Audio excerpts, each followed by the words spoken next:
Hello students, once again welcome back to my YouTube channel The Genius Physics. Students, आज हम discuss करते हैं about the quantum mechanics in which we have to discuss about the potential step और barrier tunnelling. Okay, तो barrier tunnelling क्या है या जिसका दूसरा नाम है पोटेंशियल स्टेप क्या है?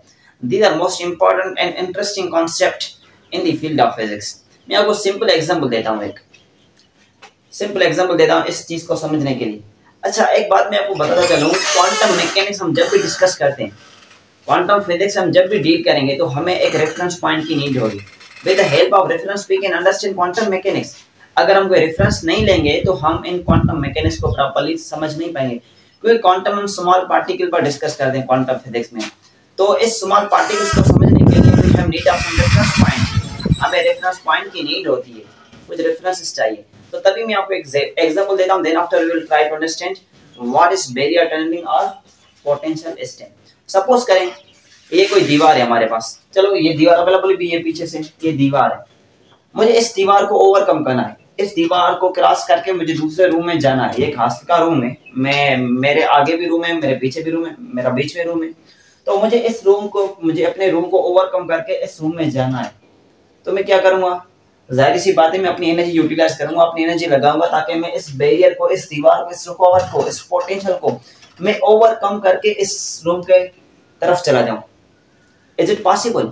यस सर, ये तभी पॉसिबल है जब आपकी एनर्जी इस बैरियर से ज्यादा होगी। इतनी एनर्जी हो कि आप इस दीवार को ओवरकम करके जाएं, then after you can cross this दीवार, then after you can cross this wall. आप तभी इस वॉल को क्रॉस कर पाते हैं जब आपकी एनर्जी ज्यादा हो, तभी ये पॉसिबल है। क्लासिकल फिजिक्स में ये कॉन्सेप्ट है, मगर हमें क्वांटम मैकेनिक्स ये बताती है, क्वांटम मैकेनिक्स ये बताती है, क्वांटम टनल हमें ये कॉन्सेप्ट देता है, अगर आपकी एनर्जी इस बैरियर से लेस से कम है, देन आफ्टर तभी भी आप इससे क्रॉस कर सकते हैं। वो क्या होगा? वहां पर होगी टनलिंग। क्या होगी? वहां पर टनलिंग होगी। वो किस तरह होती है, इसको हम सारे लेक्चर को डायग्रामेटिकली कोशिश करते हैं, समझते हैं। ये हमारे पास एक बैरियर है, let's suppose this is a barrier. जिस तरह मैंने आपको एग्जांपल दिया कि हमारे पास ये वॉल अवेलेबल है, तो ये एक बैरियर है, ये कोई वॉल है, ये कोई एक पार्टिकल आ रहा है, ये पार्टिकल आ रहा है। ओके, तो मैं इन पोजीशंस को मेंशन कर लूं। यहाँ पर क्या x इज इक्वल 0 है, और इस बैरियर की जो हाइट है इसको हम कहते हैं V naught. This called V naught. V naught is actually height of barrier. ये इस बैरियर की हाइट है वी नॉट। ओके, ये इसकी हाइट है। मैं कहता हूं ये जो पार्टिकल आ इसकी एनर्जी ई है, इसकी एनर्जी क्या है? ई। अगर ई इस वी नॉट से, इस बैरियर से ज्यादा है, मतलब जिस तरह मैंने आपको एग्जांपल दिया कि कोई पार्टिकल है वो कंटिन्यूअसली मूव कर रहा है, इस दीवार को क्रॉस करने की कोशिश करता है, तो लाजमी है कि इसकी एनर्जी ज्यादा हो किससे? इस बैरियर से। तो इसका मतलब ये हुआ कि ट्रांसमिशन तभी पॉसिबल है जब ऑब्जेक्ट की एनर्जी इससे क्या हो? ज्यादा हो। सपोज कर लेते हैं, मैं इस सारे डिस्कशन को पार्ट्स में डिस्ट्रीब्यूट कर लेता हूं। मैं फर्स्ट केस कहता हूं कि फर्स्ट केस में क्या है, ये जो ई है energy, this E is greater than we naught, this barrier height, इस बैरियर से क्या ये ई ज्यादा है। तो इस केस में क्या होगा, ये पार्टिकल इजीली ट्रांसमिट हो सकता है, ये पार्टिकल यहां से इजीली ट्रांसमिट हो सकता है, ये पार्टिकल क्रॉस कर सकता है। अगर मैं दूसरा केस ले लूं, मोस्ट इंपॉर्टेंट दूसरा केस ये है कि ये जो हमारे पास वी नॉट है, V naught is maximum than rate of E. इसका मतलब ये हुआ कि जो ई है this is less than we naught. तो क्या ये पार्टिकल इससे क्रॉस कर पाएगा? Will this particle cross through this barrier? क्या ये पार्टिकल इससे क्रॉस कर पाएगा? इसकी एनर्जी क्या है? कम है, less than. According to classical physics, मैं एक मास हूं, मेरी एनर्जी कम है, मुझे इस दीवार को ओवरकम करना है, दीवार से क्रॉस होना है। तो जाहिर सी बात है, कॉमन सेंस हमें यही बताता है कि मैं इसको क्रॉस नहीं कर पाऊंगा, क्योंकि मेरी एनर्जी इस बैरियर से कम है, इसकी एनर्जी ज्यादा है, ये मुझे रिफ्लेक्ट बैक करेगा, मुझे ट्रांसमिट नहीं होने देगा। अगर मेरी एनर्जी बिल्कुल ज्यादा हो, मैं फिर इस दीवार को क्रॉस कर सकता हूं। There is possibility, there is a probability. अगर मेरी एनर्जी लेस है, इस बैरियर से कम है, तो क्या मैं इसको क्रॉस कर पाऊंगा?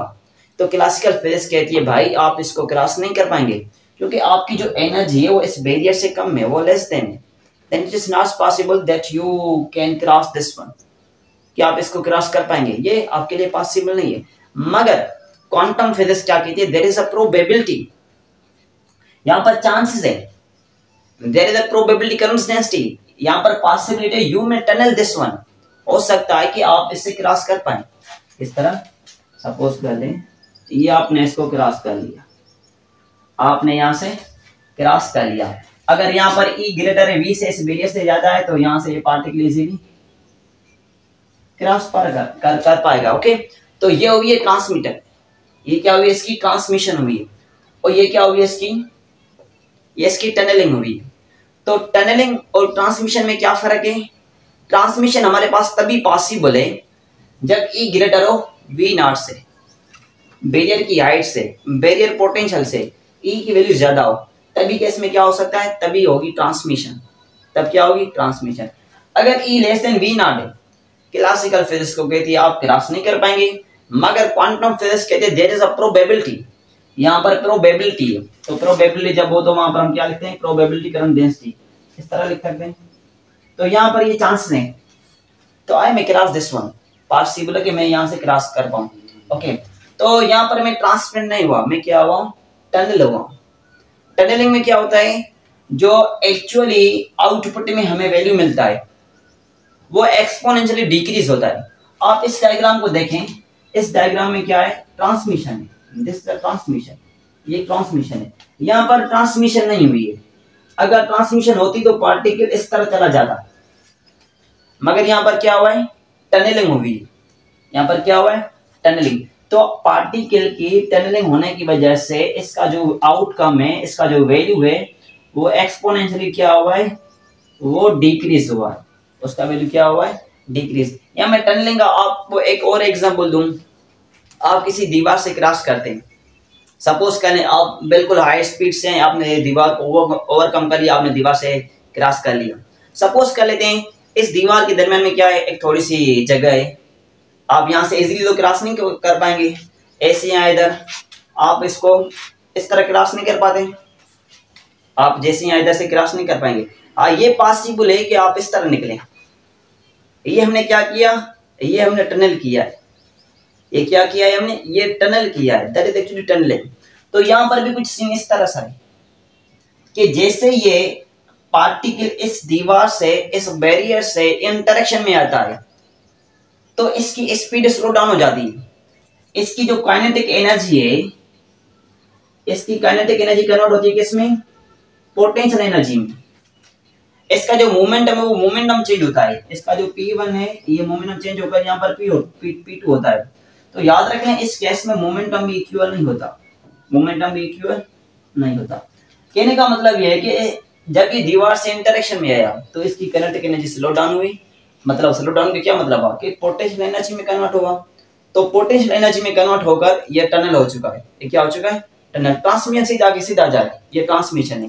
टनलिंग क्या है, अपनी स्पीड को स्लो डाउन करके उसका जो आउटकम है, उसका जो आउटपुट वैल्यू है वो एक्सपोनेंशियली डिक्रीज हो जाए। In that case we will say that there is a tunnelling. तो टनलिंग और ट्रांसमिशन में फर्क है। तो टनलिंग क्या है, टनलिंग तभी पॉसिबल है जब हमारे पास E का वैल्यू लेस देन हो V नॉट से। इस केस में हमारे पास क्या पॉसिबल है, टनलिंग पॉसिबल है। अगर E greater to V naught है, in that case there is no tunnelling, यहाँ पर टनलिंग नहीं होगी, यहाँ पर क्या होगा, यहाँ पर ट्रांसमिशन होगी। Is it okay? और तीसरा केस हम लेते हैं, अगर ये जो हमारे पास V नॉट है, जो बैरियर है, ये जो बैरियर है और जो ये पार्टिकल आ रहा है, अब केस क्या है कि V naught is equal to E, ये कंडीशन गिवन है हमारे पास, E बराबर है V, मेरी जो एनर्जी है इस बैरियर के बराबर है, तो जाहिर सी बात है ये मुझे बैरियर रिफ्लेक्ट बैक करेगा, यहां से मैं क्रॉस नहीं कर पाऊंगा, यहां से मैं क्रॉस नहीं कर पाऊंगा। तो इस केस में क्या होगी, मेरी रिफ्लेक्शन होगी। इस केस में ट्रांसमिशन मेरी क्या होगी, जीरो होगी, transmission will be zero and reflection will be 1। जिस केस में हमें कोई आउटकम मिले, जिस केस में हमें रिफ्लेक्शन हो, उस केस में हम कहेंगे there is one, there is unity. जिस केस में कोई प्रोसेस के एरिया ना हो सके, उस केस में हम उसका आउटकम में लेते हैं एज अ जीरो। ट्रांसमिशन यहाँ पर नहीं हुई तो I will show that there is a zero transmission and here is one reflection. Reflection हुई ज्यादा रिफ्लेक्शन। अगर मैं कहूँ 50% ट्रांसमिशन हुए तो there is a surety 50% will be transmission. 50% क्या होगी? ट्रांसमिशन होगी। Is it okay? ये कॉन्सेप्ट क्लियर हो गई। तो नॉर्मली क्लासिकल फिजिक्स ये कहती है कि अगर मेरी रफ्तार कितनी भी हो, अगर इस बैरियर से मेरी एनर्जी कम है तो मैं इसको क्रॉस नहीं कर पाऊंगा। जब बात है क्वांटम फिजिक्स की, क्वांटम मैकेनिक्स की, तो क्वांटम मैकेनिक्स की कहती है कि अगर आपकी एनर्जी स्लो डाउन है इस बैरियर से तो मैं इसको भी क्रॉस कर पाऊंगा, इस दीवार से भी क्रॉस कर पाऊंगा। Now question is that why this is happening, कि अगर एनर्जी लेस हो वी नॉट से तो तभी केस में टनलिंग क्यों होती है? इस केस में टनलिंग क्या है? जीरो है ना, टनलिंग तो यहाँ पर हुई नहीं है। याद रखें, इस केस में टनलिंग नहीं है, इस केस में ट्रांसमिशन है। When there is a transmission there will be no tunnelling. अगर हमारे पास यहाँ पर ट्रांसमिशन होती है तो टनलिंग नहीं होगी, अगर टनलिंग होती है तो ट्रांसमिशन नहीं होगी। अगर मैं कहूँ ट्रांसमिशन ज्यादा है तो टनलिंग जीरो होगी, अगर मैं कहूँ टनलिंग जीरो है तो ट्रांसमिशन क्या होगी? ज्यादा होगी। तो इस तरह से मुख्तलिफ ऐसे क्वेश्चंस वगैरह आ सकते हैं एमसीक्यूज के तौर पर, ठीक है। नाउ समझते हैं कि अगर एनर्जी लेस देन है इस बैरियर से, इस हाइट से एनर्जी भी कम है, अगर एनर्जी कम है तो फिर भी ये क्रॉस क्यों कर पाता है? क्लासिकल तो हमें क्लियरली बताती है, क्लासिकल फिजिक्स बिल्कुल हमें विथ एफिशिएंसी ऑफ 100% हमें ये बताती है कि आप क्रॉस नहीं कर पाएंगे अगर आपकी एनर्जी कम हो। इस बैरियर से आपकी अगर एनर्जी कम हो तो आप यहां से क्रॉस नहीं कर पाएंगे।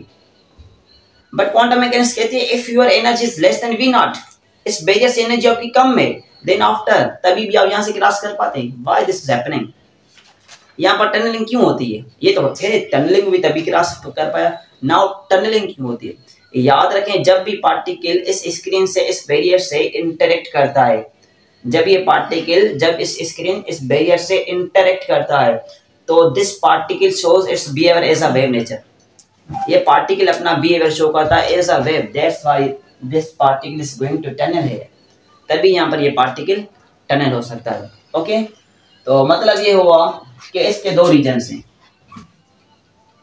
एक रीजन 1 एक रीजन 2। तो रीजन 1 में ये पॉसिबल है, रीजन 1 में आपने देखा इंसिडेंट, ये इंसिडेंट रे, ये भी इंसिडेंट है और ये भी इंसिडेंट है।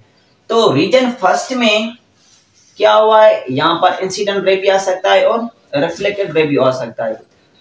मतलब ये हमारे पास इंसिडेंट रे है और ये सपोज कर लेते हैं ये एक रिफ्लेक्टेड रे, यहाँ पर रिफ्लेक्शन हुई है। ये जो हमारे पास रीजन है, दिस रीजन 2, इस रीजन 2 में हमेशा ट्रांसमिशन हो सकती है या टनलिंग हो सकती है। Keep in mind, in this second region there may be a tunnelling और there may be a transmission, but there will be no reflection, यहाँ पर रिफ्लेक्शन नहीं होगी। सो रीजन नंबर सेकंड में यहाँ पर रिफ्लेक्शन इम्पॉसिबल है, यहाँ पर रिफ्लेक्शन नहीं होगी। यहाँ पर टनलिंग हो सकती है, ट्रांसमिशन हो सकती है। अगर टनलिंग होगी तो ट्रांसमिशन नहीं होगी, अगर ट्रांसमिशन होगी तो टनलिंग नहीं होगी। Is it okay? आपने ये कॉन्सेप्ट क्लियरली समझ लिया कि टनलिंग क्या और ट्रांसमिशन का या रिफ्लेक्शन का कॉन्सेप्ट क्या है। ओके, तो दो रीजन में, रीजन फर्स्ट में रिफ्लेक्शन भी हो सकती है, इंसिडेंट रे भी आ सकता है, और in region number second there will be always a transmission, यहाँ पर हमेशा क्या होगी? ट्रांसमिशन होगी। ओके, तो इसका मतलब ये हुआ कि अगर हमारी एनर्जी स्मॉल भी है तो हम इस दीवार को क्रॉस कर पाएंगे, मगर तभी पॉसिबल है जब हम इसे इंटरेक्ट करेंगे और हम अपना बिहेवियर जो है ना वेव शो करवाएं, तभी केस में हम इसको भी ओवरकम कर पाएंगे, उसी केस में हम इसको भी क्रॉस कर पाएंगे, ये तभी पॉसिबल है। Is it okay? इसका एक और एग्जांपल लेते हैं। आपने न्यूक्लियर रिएक्शंस पढ़े होंगे, अल्फा डीके, बीटा डीके या गामा डीके, ठीक है। तो उन रिएक्शंस में क्या होता है, स्पेशली अल्फा डीके में क्या होता है, वहां पर हेवी न्यूक्लियाई होता है और अल्फा पार्टिकल जो होता है वो स्मॉल होता है as compare to heavy nuclei, वो क्या होता है? वो स्मॉल होता है। उसके बावजूद भी क्या होता है, ये जो अल्फा पार्टिकल है इस हेवी न्यूक्लियाई को ओवरकम करके जाता है। क्यों? ये तो रिफ्लेक्ट हो ना, हमारे पास जो न्यूक्लियस है वो एक पॉजिटिव कोर है, अल्फा पार्टिकल भी पॉजिटिव है। दूसरी पॉइंट ये कि जो हमारे पास अल्फा का मास है वो कम है एज कम्पेयर टू न्यूक्लियाई, कोई भी न्यूक्लियाई जिसका मास हैवी है, तो उसके बाद भी अल्फा डीके क्यों होती है? That is actually this because of tunnelling. यहाँ पर क्या होती है? टनलिंग होती है। वहां पर भी अल्फा डीके में सेम केस होता है, एनर्जी लेस देन होती है वी नॉट से, वहां पर भी क्या होता है टनलिंग होती है। उसी केस में अल्फा पार्टिकल इस हैवी मास को भी ओवरकम करके चला जाता है। Is it okay? तो ये बेसिक्स ही है, इसका जो सिंपल कॉन्सेप्ट गिवन है, तो हमने ये सारा इसका कॉन्सेप्ट डिस्कस कर लिया है। ओके, अब हम इसकी डिस्कस करेंगे डेरिवेशंस क्या है। तो डेरिवेशंस में कौन से पार्ट डिस्कस करेंगे मैं आपको यहाँ पर मैथमेटिकली बताता हूँ, then after I will try to prove that one. Okay, आपने देखा ये एक इंसिडेंट रे, ये रिफ्लेक्टेड रे, और ये हमारे पास ट्रांसमिटेड रे। हमारे पास तीन किस्म के रेस अवेलेबल है, एक है इंसिडेंट, दूसरा है रिफ्लेक्टेड, तीसरा है हमारे पास ट्रांसमिटेड रे। जो फर्स्ट रीजन है, in that case in region first and there may be a reflection और there may be incident ray, दो केस। इस रीजन में क्या है, इस केस में हमेशा ट्रांसमिशन होगी या टनलिंग होगी। ट्रांसमिशन या tunnelling is possible in that case, but keep in mind in this case there is in this case it means in this region number second, इस रीजन में यहाँ पर रिफ्लेक्शन नहीं होगी। इस केस में यहाँ पर रिफ्लेक्शन क्या है, रिफ्लेक्शन विल बी जीरो। यहाँ पर रिफ्लेक्शन में भी जीरो हो, रिफ्लेक्शन हो, में भी ट्रांसमिशन हो, और ये भी हो सकता है कि यहाँ पर में भी रिफ्लेक्शन ना हो। रिफ्लेक्शन जीरो के बराबर भी हो सकती है और जीरो के बराबर ना भी हो सकती है। मतलब हो सकता है कि जो रे है, जो रेडिएशन है, वो रिफ्लेक्ट ना हो, वो क्रॉस कर जाए, वो ट्रांसमिट हो जाए, और ये भी पॉसिबल है वो जीरो हो जाए, मतलब रिफ्लेक्ट बैक हो जाए। जब रिफ्लेक्ट बैक होगा उस केस में हम लिखेंगे यहाँ पर जो ना पार्टिकल इस रीजन को, इस एरिया को, इस बैरियर को क्रॉस नहीं कर पाया। तो इस तरह से एमसीक्यूज वगैरह आ सकते हैं।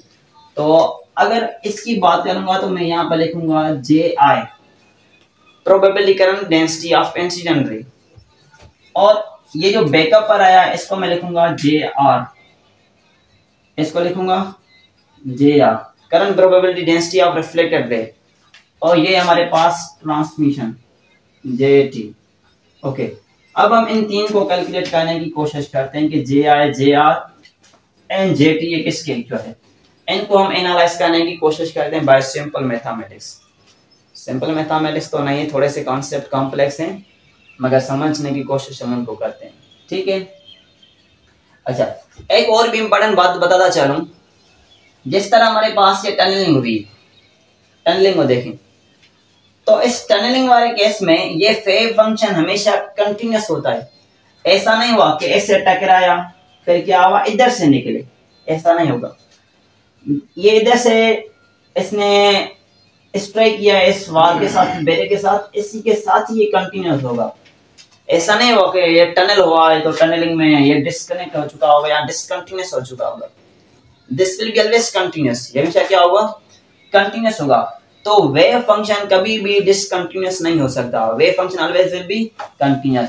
तो हम इस इंसिडेंट साइड का रीजन 1 का जो वेव फंक्शन लिखेंगे वो लिखेंगे साई 1, और इसका जो वेव फंक्शन लिखेंगे वो लिखेंगे हम साई 2।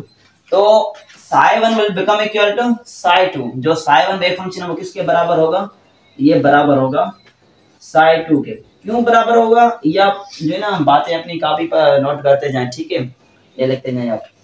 साई 1 साई 2 को इक्वल क्यों होगा, because wave function is a special property that wave function is always continuous. Wave function हमेशा क्या होता है, वो कंटीन्यूअस होता है। ऐसा नहीं है कि यहाँ पर टनलिंग हुई है तो ये डिसकंटीन्यूअस हो चुका होगा, डिस्कनेक्टेड हो चुका होगा, नहीं, दिस इज ऑलवेज कंटीन्यूअस। ये हमेशा क्या होता है, ये कंटीन्यूअस होता है। तो psi 1 will become equal to psi 2, ये इसके बराबर होगा। दूसरी पॉइंट कि जो मोमेंटम है रीजन 1 का और रीजन 2 का, this will become not equal, ये इक्वल एक दूसरे के नहीं होगा। क्योंकि मैंने आपको बताया कि जब भी रीजन फर्स्ट से कोई इंसिडेंट फोटोन आता है, इंसिडेंट रे आ रहा है, तो ये जब बैरियर से टकराता है तो बैरियर इसके स्पीड को स्लो डाउन कर लेता है। इसका मतलब ये हुआ कि इसकी काइनेटिक एनर्जी स्लो डाउन हो जाती है। जब इसकी काइनेटिक एनर्जी स्लो डाउन हो जाएगी, that will be converted towards potential energy, ये पोटेंशियल एनर्जी में कन्वर्ट हो जाएगी। तो ये बातें आपको ज़हन में होनी चाहिए, ठीक है, मोस्ट इंपॉर्टेंट बातें। अगर कोई सवाल हो तो आप यहाँ से कमेंट कर लें। अभी हम डिस्कस कर लेते हैं, इनकी वैल्यूज को कैलकुलेट करते हैं कि जे टी किसके बराबर है, जे आई किसके बराबर है और जे आर किसके बराबर है। ओके, तो आप ये नोट करें। अब इनकी डेरिवेशन पर हम डिस्कस कर लेते हैं, ठीक है, ये नोट कर लें। जे टी, जे आर और जे आर किसके इक्वल है, इनको हम समझने की कोशिश कर लेते हैं, ठीक है। तो अकॉर्डिंग टू श्रोडिंगर्स इक्वेशन, मैंने जब आपको श्रोडिंगर वेव इक्वेशन पढ़ाया था तो मैंने आपको एक एग्जांपल दिया था कि क्लासिकल मैकेनिक्स में किसी भी ऑब्जेक्ट के स्टेट को एक्सप्लेन करने के लिए, चाहे रेस्ट हो चाहे मोशन हो, उसके बॉडी के मैकेनिज्म को, उस बॉडी के बिहेवियर को एक्सप्लेन करने के लिए हमें नीड पड़ती है इक्वेशंस ऑफ मोशन की। जब हम डील करते हैं क्वांटम मैकेनिक्स में, जब हम डील करते हैं स्मॉल पार्टिकल्स से हिसाब से, तो उस केस में फॉर दैट एक्सप्लेनेशन, उस चीज को एक्सप्लेन करने के लिए, उस चीज को बिहेवियर को एक्सप्लेन करने के लिए, एनालाइज करने के लिए we have need of Schrodinger wave equation. हम किसको एक्सप्लेन करते हैं? श्रोडिंगर वेव इक्वेशन को यूज करते हैं। तो with the help of Schrodinger wave equation we can easily analyse all these relationships. Okay, so let's start with the help of Schrodinger wave equation. Schrodinger wave equation है हमारे पास डावा psi square upon डावा x square plus में 2m/h cut square e minus में v Sai. अच्छा, हमारे पास wave function क्या है? साई 1 है। This psi 1 function is equal to 0।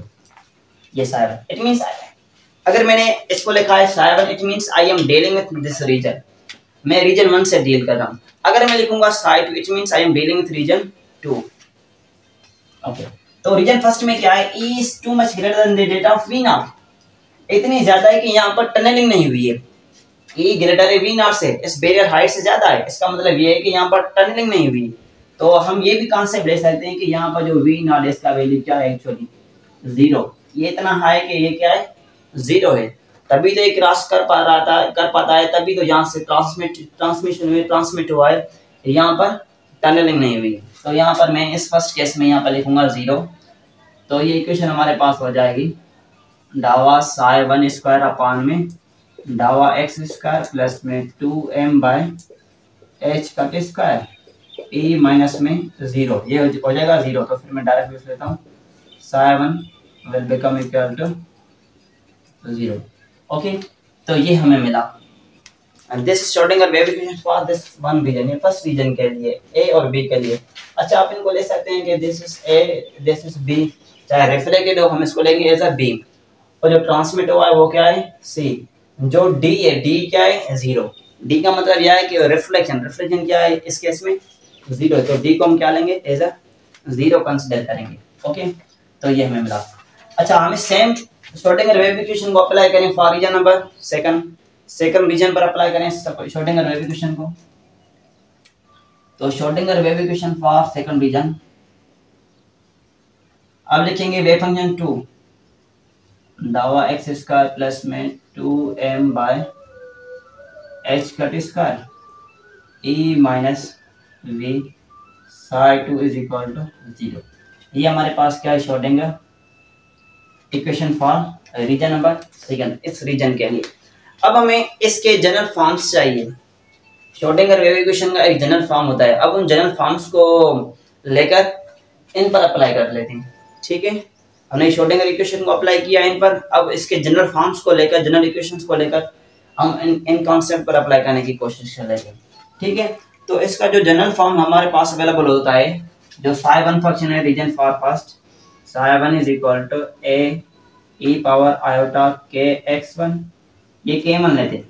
यहाँ पर जो वेव नंबर है दैट इज एक्चुअली k1। और इस रीजन का जो वेव नंबर है वो होगा k2 होगा। ठीक है, k1 इंटू एक्स प्लस में B E iota power e power minus iota K X. Okay, this is for region number first. ये फर्स्ट रीजन के लिए जनरल फॉर्म है इसका। अगर मैं बात करूं सेकंड रीजन की, तो उस केस में क्या होगा? C E iota k2 x D E minus में आयोटा k2 x। तो मैंने बताया ये जो रीजन है ये शो करता है रिफ्लेक्शन को। ये शो करता है किसको? रिफ्लेक्शन को। तो सेकंड रीजन में रिफ्लेक्शन होती नहीं। इस केस में हमेशा क्या होगी? या तो टनलिंग होगी या तो ट्रांसमिशन होगी। दो पॉसिबिलिटी है, आइदर इट में बी टनलिंग और इट में बी ट्रांसमिशन। ओके, तो ये तभी पॉसिबल है। तो इस केस में ये हम क्या लेते हैं? एज अ 0 लेते हैं। तो हमारे पास जो सेकंड इक्वेशन है वेव फंक्शन वो बराबर हो जाएगा C E iota k2 x। This equation number second. यहाँ चलो हमने इसको फर्स्ट लेते हैं, this first, this second, this third equation and this equation number 4। इसको हम इक्वेशन नंबर 4 करते हैं। तो जनरल वेव फॉर्म भी हमने लिख लिया, एक स्टैंडर्ड फॉर्म है श्रोडिंगर वेव इक्वेशन है for first region and second region, और इसका जो जनरल फॉर्म है वो भी लिखा हमने फर्स्ट रीजन के लिए और सेकंड रीजन के लिए। मैंने आपको बताया इन दोनों के जो वेव फंक्शंस हैं वो क्या हैं, इक्वल है। Wave function of this one is equal to this region, दोनों के वेव फंक्शंस क्या हैं, क्यों इक्वल है, ये कंडीशन भी आपको माइंड होनी चाहिए कि wave function is always continuous, हमेशा क्या होता है, वेव फंक्शन कंटीन्यूअस होता है। So that's why wave function of both regions are same. Okay, तो हम लिख सकते हैं कि psi1 is equal to psi2, psi1 is equal to psi2। ये बात आपको मानना चाहिए, क्यों कि because wave function is always continuous, wave function क्या होता है, हमेशा कंटीन्यूअस है, तभी हम लिखते हैं। अच्छा, और ये हम कंडीशन अप्लाई करते हैं when x is equal to 0, ये हम कंडीशन तब अप्लाई करते हैं जब x क्या हो 0 के इक्वल हो, इस केस में। ओके, तो psi1 किसके इक्वल है, psi1 is equal to this one, psi1 इसके बराबर है, psi1 इसके बराबर है। तो आप psi1 का वैल्यू लिखें a e power iota k1x plus में b e पावर माइनस में आयोटा, ये माइनस शो करता है रिफ्लेक्शन को कि ये रिफ्लेक्टेड वेव है, a इंसिडेंट है, b रिफ्लेक्टेड है और c क्या है हमारे पास ट्रांसमिटेड है। मगर जो d है इस b रीजन में, सेकंड रीजन में रिफ्लेक्शन तो है ही नहीं, तो हमने इसको s लिए 0 ले लिया। तो हमने ये लिख लिया a e power iota k1x b e power iota k1x is equal to psi2, psi2 किसके बराबर है, this is equal to this one, ये इसके बराबर है। तो आप इसको लिख लें, क्या है c e power iota k2x e power iota kx, ये पॉजिटिव लिखेंगे, भले रीजन ये सेकंड हो, मगर यहाँ पर क्या हो, ट्रांसमिशन वेव या नेगेटिव शो करेगा जस्ट ओनली फॉर रिफ्लेक्शन। तो ये हमें चीजें मिल गई हैं। तो अब आप क्या करें, मैंने आपको बताया कि इस केस में आप लेंगे x is equal to 0, x का वैल्यू क्या लेंगे 0 लेंगे।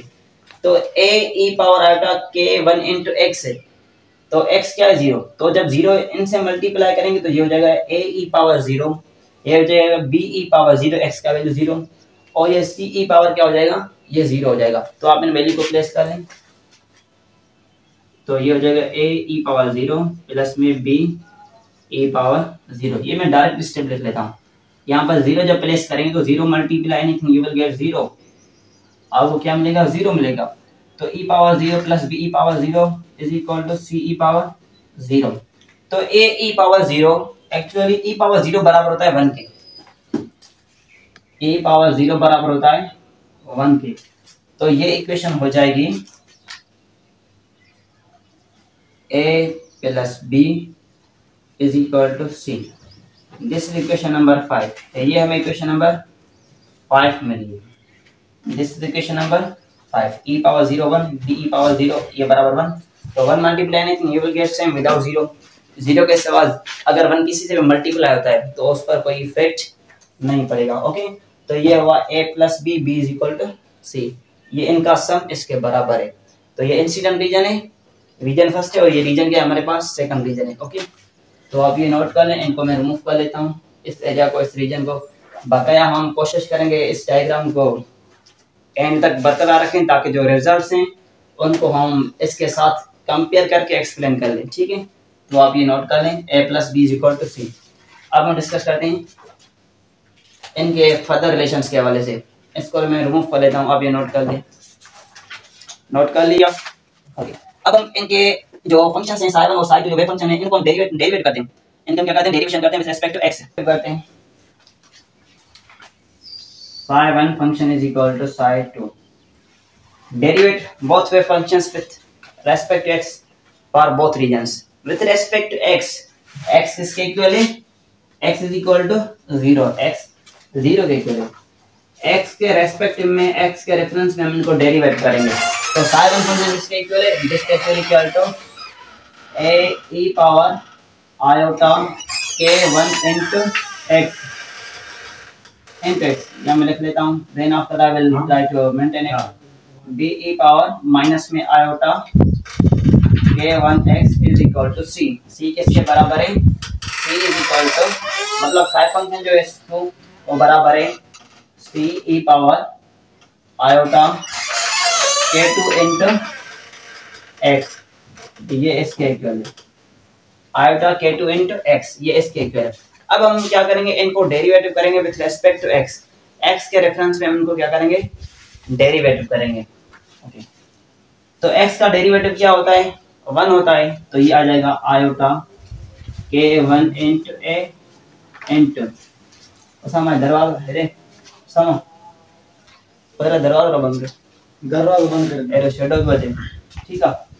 ओके, तो आयोटा K1 ये सेम रखा और ये ए भी सेम रखा हमने, ई पावर आयोटा K1 सेम रखा विथ रेस्पेक्ट टू एक्स का वैल्यू क्या है आपके पास 0 है, प्लस बी, अब बी का आप सेम लिखेंगे आप, बी ई पावर माइनस में आयोटा K1 इंटू एक्स क्या है 0 है, तो आप इसका वैल्यू लिख लें माइनस में iota K1 is equal to, ये भी लिख लें iota K2 C E iota K2 into X equal to 0। Okay, ये क्या है 0, तो ये हो जाएगा E power 0 iota K1 A E power 0, so 0 multiply anything you will get 0, so ये हो जाएगा plus minus minus iota K1 B E power 0, okay, is equal to iota K2 C E power, ये हो जाएगा 0। Okay, तो ई power 0 मैंने आपको बताया that is actually equal to 1, ये 1 के बराबर है, तो आप लिख सकते हैं कि iota K1 a minus iota K1 b is equal to e power 0 1 के इक्वल है, ठीक है, तो ये हो जाएगा iota K2 equal to C. Okay, iota K2 into C. अब आप देखें इनमें से कॉमन कोई चीज निकलती है, yes there is one thing common which is actually iota K1, ये दो चीजें यहाँ पर कॉमन है, आप इनको कॉमन ले लें, हमने इनको कॉमन ले लिया, आयोटा K1 हमने कॉमन लिया, रिमेनिंग क्या बचा a minus B is equal to iota K2 into C. आप देख सकते हैं यहाँ पर भी आयोटा, यहाँ पर भी आयोटा, आयोटा आयोटा से चला गया और हमें जो a माइनस बी है वो मिलेगा, a माइनस बी जो हमें मिलेगा, आप देखें K1 यहाँ मल्टीप्लाई करता है, यहाँ क्या करेगा डिवाइड, K2 इंटू सी सेम अपान में क्या होगा K1, तो this is equation number, let's suppose this is equation 5, this is equation number 6, ये हमारे पास क्या इक्वेशन नंबर 6 है। अब देखें, अब सिंपल है, अब थोड़ा सा आगे इतना टफ नहीं है, इजी है। अब देखें ये हमारे पास a माइनस बी वाली इक्वेशन के मैंने, और ये a प्लस बी है, a plus B equal to C, a minus B equal to K2 upon K1 into C. अब क्या करें, इस इक्वेशन को, इस इक्वेशन नंबर 6 को, इस इक्वेशन को इस इक्वेशन 5 में ऐड भी करें और सेकंड स्टेप में इस इक्वेशन को इस इक्वेशन 5 में सब्ट्रैक्ट भी करें। अब क्या करें, इस इक्वेशन नंबर 6 को 5 में ऐड भी करें और जो नेक्स्ट स्टेप होगा उसमें क्या करेंगे, उसको सब्ट्रैक्ट भी कर पाएंगे। ओके, तो अब किस पोर्शन को रिमूव करें, चलो ठीक है, मैं इस एरिया को रिमूव कर लेता हूं, ठीक है, इस एरिया को रिमूव कर लेते हैं।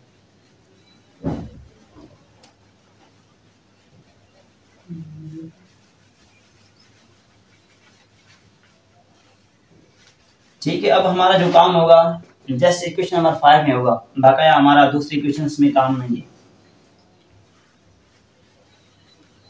इक्वेशन 5 क्या है, a plus B equal to C. Okay, मैं इसको ऊपर लिख लेता हूँ। इक्वेशन 5 हमें मिली a plus B is equal to C. मैंने आपको बताया कि इक्वेशन 6 को इस इक्वेशन 5 में क्या करें, ऐड भी करें और सब्ट्रैक्ट भी करें। पहले ऐड करते हैं फिर सब्ट्रैक्ट करते हैं। ये a प्लस बी से हमने क्या किया, इसको ऐड कर लेते हैं, a माइनस बी, इस साइड भी ऐड करें और राइट हैंड साइड भी ऐड कर लें, क्या है K2 अपॉन K1 इनटू सी। ओके, यहां से आप सी को कॉमन ले सकते हैं, ये आ जाएगा a plus b plus a plus minus minus B is equal c को कॉमन है, यहाँ बचेगा 1 प्लस में K2 अपॉन में K1। ओके, तो ये प्लस का बी और ये माइनस का बी कैंसिल हो गए, प्लस बी और minus b these will be cancel out, so remaining a and a, you will get twice of a is equal to C1 plus में K2 अपॉन में K1। आपको ये आ चुका है इसका जवाब।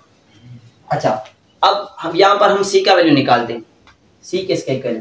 तो अब देखें ये सारी ब्रैकेट इसके साथ मल्टीप्लाई करें। आप इसको अंदर ना देखिए, ये 1 प्लस K2 अपॉन K1 पहले एलसीएम ले फिर मल्टीप्लाई करें। अब ये समझ करें, अब ये देखेंगे ये ब्रैकेट C के साथ क्या करती है, मल्टीप्लाई करती है। तो इधर क्या करेगी, डिवाइड। हमें C का वैल्यू चाहिए, ये आगे यूज होगा, ठीक है। ओके, C चाहिए। C is equal to 2a upon 1 plus में K2 अपॉन में K1। ओके, सो इस इक्वेशन को आप ज़हन नशीन कर ले, ये आपको आगे काम आएगी। दिस इक्वेशन नंबर सेकंड है बल्कि 7, ये 6 और ये 7, इक्वेशन नंबर 7। अब क्या करें, इस इक्वेशन नंबर 6 को इस इक्वेशन में सब्ट्रैक्ट करें। हमने ऐड किया, अब क्या करते हैं, सब्ट्रैक्ट कर लेते हैं।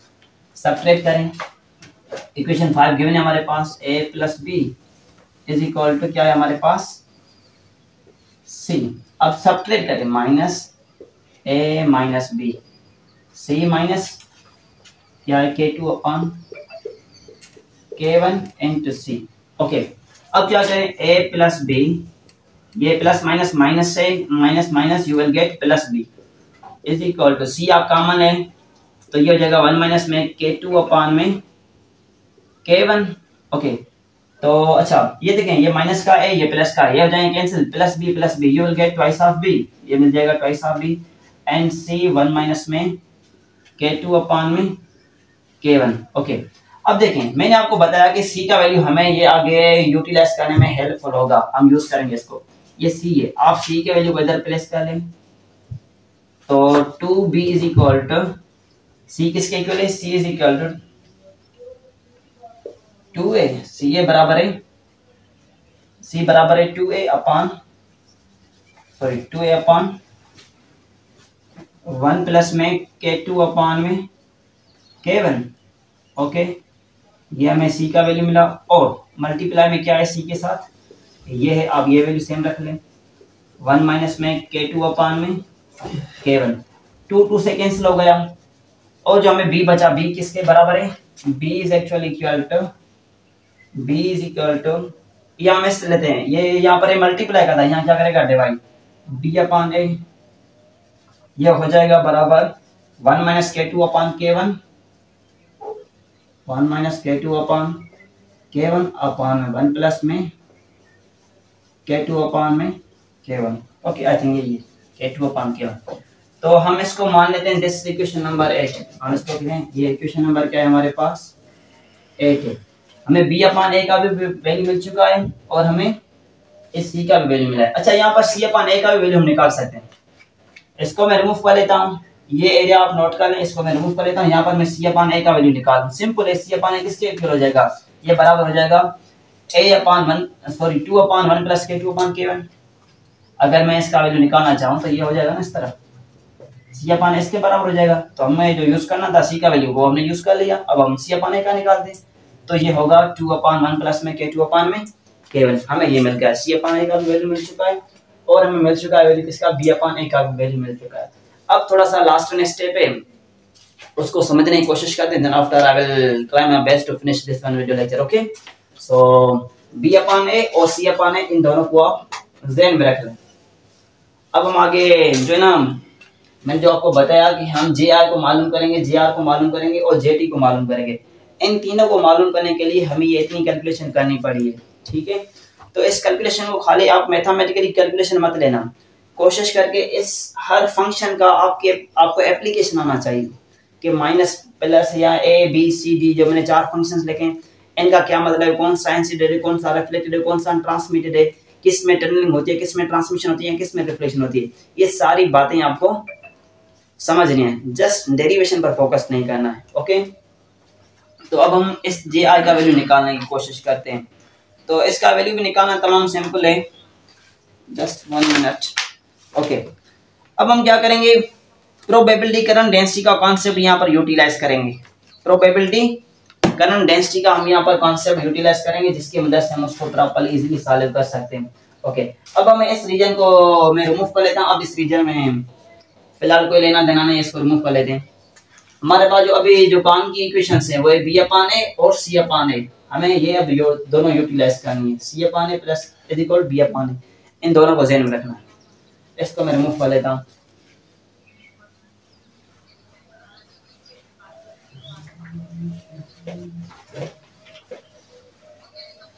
ओके, तो अब क्या करते हैं, by the concept of probability current density, क्योंकि वो कॉन्सेप्ट ही हमें बताता है कि हो सकता है कि पार्टिकल जो है ना क्रॉस कर पाए, हो सकता है कि पार्टिकल रिफ्लेक्ट बैक हो जाए, हो सकता है कि ट्रांसमिशन हो सकता है कि रिफ्लेक्शन हो सकता है कि टनलिंग हो।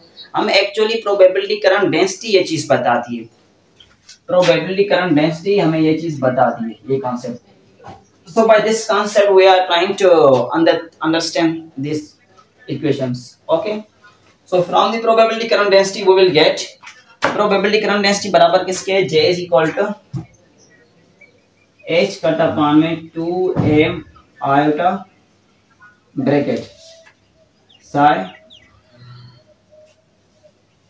साई कॉन्जुगेट डावा साई 1 अपॉन में डावा x माइनस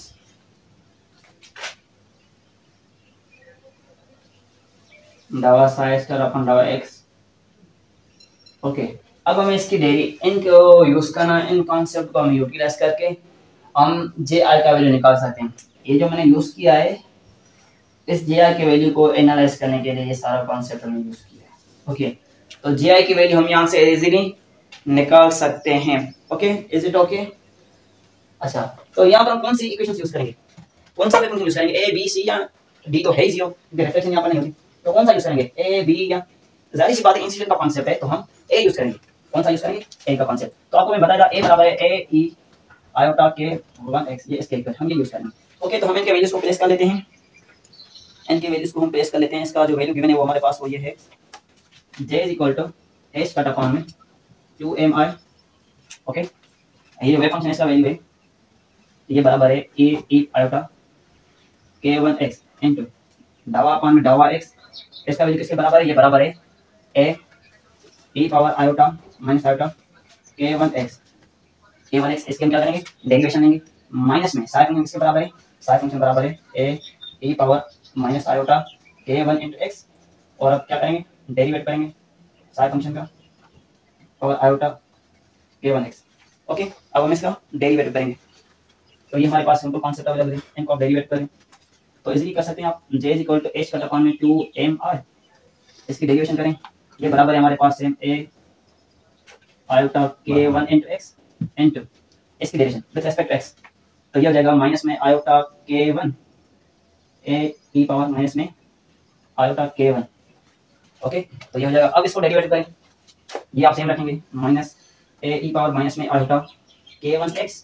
ओके, अब क्या करेंगे, इसको डेरिवेट करेंगे, डेरिवेट करें इसका क्या होगा, डेरिवेटिव ये हो जाएगा आयोटा k1x आयोटा k1x और विद रिस्पेक्ट टू x का x की डेरिवेटिव क्या होगी, तो ये बचेगा ए ई पावर आयोटा k1x। ओके, तो हमने इसको डेरिवेट कर दिया। अब जब इसको सिंपली सॉल्व करेंगे, x 0 लेंगे तो उस केस में क्या हो जाएगा, e पावर 0 हो जाएगा, तो रिमेन क्या बचेगा, a आयोटा स्क्वायर बचेगा, sorry a asterisk multiply a, you will get a square, a multiply a, you will get a square. तो यहाँ पर ये माइनस है और ये यहाँ पर क्या है, ये माइनस, तो माइनस माइनस क्या हो जाएगा, ये हो जाएगा प्लस। ओके, तो मैं इस स्टेप को लिखता नहीं, सॉल्व नहीं कर रहा, इस स्टेप को मैं डायरेक्ट लिख लेता हूँ। ठीक है, तो इस स्टेप को समझने की कोशिश करें।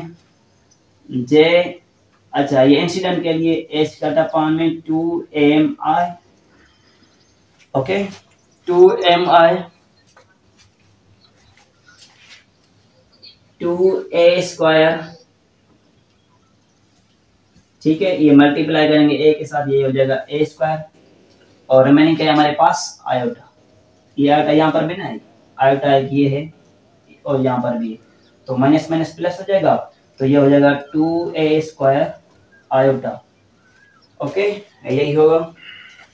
ठीक है, वेरीफाई कर लेते हैं, आप इसको मैथमेटिकली सिंपलीफाई कर लें, 2 से कैंसिल, आयोटा आयोटा से कैंसिल, तो रिमेनिंग हमें क्या बचा, हमें मिला J I is equal to H cut upon M, H cut upon M. अच्छा, k1 भी रिमेनिंग हमारे पास, k1 भी है तो k1 भी लिखेंगे, k1 h cut upon 2 m remaining हमारे पास अवेलेबल है, 2 कैंसिल हो चुका, और ये लिखेंगे K1 A²। ठीक है, ये इंसिडेंट वेव के लिए, this current density is for incident wave, जो इंसिडेंट रेडिएशन है उसके लिए लिखेंगे। अच्छा, अगर मैं बात करूं यहाँ पर रिफ्लेक्टेड रे की, तो वहां पर क्या होगा, कैलकुलेशन इस तरह ही होगी, मगर हम डायरेक्ट लिख लेते हैं। डायरेक्ट ने भी जो है ना सर इरफान ने भी डायरेक्ट किया, तो मैं भी डायरेक्ट कर लेता हूँ। ठीक है, J2 is equal to H cut upon M। अभी बात कर रहा हूँ किसकी, रिफ्लेक्टेड रे की, JR की। ये सेम रीजन में, रीजन माने इसका क्या है वो 1 ही है, 1 लिखेंगे, और क्या है A², तो यहाँ पर लिखेंगे B² for reflected ray. Reflected ray के लिए हम इस तरह लिखेंगे।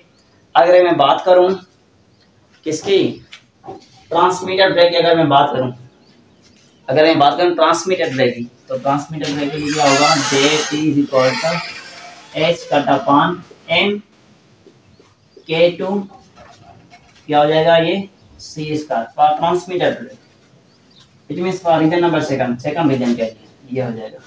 हेलो, ठीक है, हाँ ओके, तो ये नोट कर लें, तो आवाज ओके। तो JI, JR और JD ये दोनों आपके क्लियर हो गए। अब हम इनके कोफिशिएंट निकालते हैं। अब लास्ट वन स्टेप है, बिल्कुल एंड लेक्चर होने वाला है। अब लास्ट वन स्टेप है, इस J की वैल्यू जो इनकी कोफिशिएंट है, या कोफिशिएंट ऑफ रिफ्लेक्शन है, या कोफिशिएंट ऑफ ट्रांसमिशन है, उनको हम किस तरह निकालें, उनको भी हम निकालने की अब कोशिश कर लेते हैं।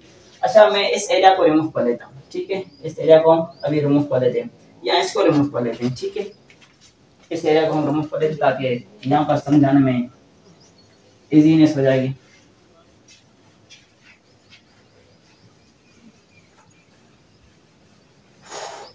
ओके, तो हमें ये चीजें मिल गई हैं। अब हमें सिंपली क्या चाहिए, कोफिशिएंट ऑफ रिफ्लेक्शन किसके बराबर है और कोफिशिएंट ऑफ ट्रांसमिशन किसके बराबर है। देखें यार, जो कोफिशिएंट ऑफ रिफ्लेक्शन है JR, जो कोफिशिएंट ऑफ रिफ्लेक्शन किसके बराबर है, वो बराबर है JR अपॉन में JR। JR क्या है, मैंने आपको बताया कि reflected wave current probability density for reflected wave. Okay, ये इसके बराबर है, और इसका वैल्यू हमने निकाला है, वो क्या है, ये है, और JI का भी वैल्यू हमने निकाला है, वो क्या है। अच्छा, वो रिमूव कर लिया क्या, सेम है, JI H cut upon M K1 into A²। ठीक है, ये इसके बराबर है। JR का वैल्यू लिखें, JR किसके बराबर है, इसके बराबर है। JR का वैल्यू क्या है, H cut K1 B² upon M, और इंसिडेंट का क्या है, H कट अपॉन M, और क्या है ये K1, क्या है K1 इंटू A²। तो आप देख सकते हैं H कट K1 और ये कैंसिल हो जाएंगे, तो रिमेनिंग क्या बचेगा हमारे पास, R is equal to B² upon में A²। मैं इसको इस तरह लिख सकता हूँ, B अपॉन में A²। इस तरह मैं इसको लिख सकता हूँ, B upon A whole square. मैं इसको इस तरह लिख सकता हूँ, B अपॉन A। तो B अपॉन A का वैल्यू हमने निकाला था, वो क्या था, वो ये था। आप इसको लिख लें, B अपॉन A का वैल्यू क्या है, 1 माइनस में K2 अपॉन में K1 होल स्क्वायर है ना, इस तरह के साथ मैं इस तरह लिख लेता हूँ। B अपॉन A का वैल्यू ये है ना, लिख लिया 1 minus K2 upon K1, 1 plus में K2 अपॉन में K1। सिंपल है। अब ये कैंसिल हो जाएंगे, ये क्या हो जाएंगे, कैंसिल हो जाएंगे। तो R is equal to 1 minus में ये हो जाएगा, यहाँ पर क्या बचेगा, 1 upon 1 plus 1 you will get 1, 1 plus 1 you will get 0 whole square. तो यहाँ पर ये 1 minus 1 you will get 0, 0 upon 2 you will get 0। तो इस केस में रिफ्लेक्शन क्या है, 0 है। इस केस में क्या हुई है, रिफ्लेक्शन 0 है। इसका मतलब ये है, ये तभी हम यूज करेंगे जब हमारे पास ये कॉन्सेप्ट हो E much greater than we naught, barrier of height से जब ये ज्यादा होगा उस केस में हम ये यूज करेंगे। ओके, अगर मैं बात करूं ट्रांसमिशन की, तो उसमें क्या होगा, जे टी अपान में जे इंसिडेंट, जे टी किसके बराबर है वो हमने बताया आपको, एच का टी स्क्वायर अपान एम के टू सी स्क्वायर अपान में जे आई किसके बराबर है, वो बराबर है, जे आई का वैल्यू किधर गया, या मुझे लगा नहीं यार ओ ये पढ़ा हुआ है, ठीक है, एच कट बाय एम के वन ए स्क्वायर, ये तो कैंसिल हो जाएंगे और रिमेनिंग क्या बचेगा, टी इज इक्वल टू के टू अपॉन के वन इंटू सी अपॉन ए, मैं इसको होल स्क्वायर लिख लेता हूँ, सी स्क्वायर अपॉन ए स्क्वायर है तो मैं इसको लिख लिया सी अपॉन ए होल स्क्वायर। ओके, तो सी अपॉन ए का वैल्यू हमने निकाला था, तो क्या था, सी अपॉन ए बराबर है इसके 2 अपॉन 1 प्लस के 2 अपॉन के 1, इसके बराबर है। तो आप क्या करें, इसकी जगह पर ये वैल्यू प्लेस कर लें, 2 अपॉन 1 प्लस में के 2 अपॉन के 1। ओके, तो मैं इसको रिमूव कर लेता हूँ, इस एरिया को हम रिमूव कर लेते हैं, ठीक है। तो सी अपॉन ए का वैल्यू हमें चाहिए, तो t इज इक्वल टू के टू अपॉन के वन, सी अपॉन ए किसके बराबर है, सी अपॉन ए बराबर है 2 अपॉन 1 प्लस में के 2 अपॉन में के 1। ओके, क्या है होल स्क्वायर है तो मैं इसका डायरेक्ट लिख लेता हूँ, 2 का 4 हो जाएगा, ये होल स्क्वायर लिख लेता हूँ। हमने लिया है एज अ 1, के 2 अपॉन के 1 को हमने लिया एज अ 1, तो इसको मान लेते हैं 1/1 इनटू 4 अपॉन 1 प्लस में के 2 अपॉन के 1 किसके बराबर है, ये 1 के बराबर है, तो यहाँ लिखेंगे 1 होल स्क्वायर। ओके, तो t इज इक्वल टू ये 4, ये 1 प्लस 1 यू विल गेट 2 इसका क्या होगा 4 होगा, 4 अपॉन 4 यू विल गेट 1, तो transmission is equal to 1, transmission हमें क्या मिली 1 मिली। तो इस केस में रिफ्लेक्शन क्या है 0 और ट्रांसमिशन क्या है 1। तो मैंने आपको बताया कि जब हमारे पास ट्रांसमिशन की वैल्यू ज्यादा होगी उस केस में रिफ्लेक्शन क्या होगी, मिनिमम होगी, अगर रिफ्लेक्शन ज्यादा है तो ट्रांसमिशन क्या होगी, मिनिमम होगी इस केस में। Is it okay? अगर यहाँ पर कोई सवाल है, कोई क्वेश्चन है, you may ask, you are free to ask, आप पूछ सकते हैं।